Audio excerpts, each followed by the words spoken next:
به نام خدای دلوان دلوین سلا و رحمت برکت دلوان یا خدا لسر و توان به گلی حوال و هگیر نجاش و جیزه رساله نور ام گهشتنه گوتنا 166 او کسی به ترالی نمیجی دشمرینه آنجی قدری وی نزانه که چقاس نزانه چقاس زیان و زرار دکه دی پاشی بزانه لی فرسند جدست چه tembellikle namazı terk eden veyahut kıymetini bilmeyen ne kadar cahil, ne kadar hasir, ne kadar zararlı olduğunu bilahare anlar ama iş işten geçer. Ve ki her tişti lezzetin hurtbune jî beguman de biçin. Her şey gibi elbette gençliğin dahi lezzetleri gidecek.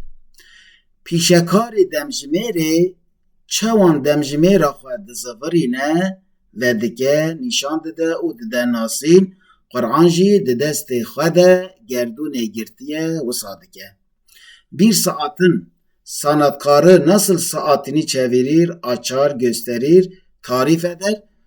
Kur'an dahi elinde kainatı tutmuş, öyle yapıyor. Xweza tabiat nekşeke nabe nekşebend.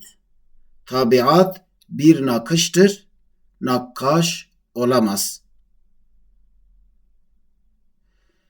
Behevdîtinên xwe re yekîtiyê bikin.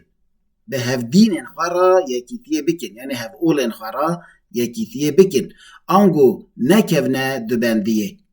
Dindaşlarınızla ittifak ediniz. Yani ihtilafa düşmeyiniz.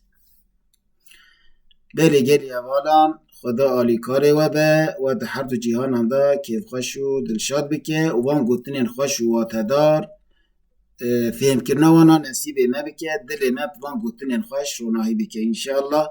Emanetê Xweda bin bimînin di xêr û xweşiyê de.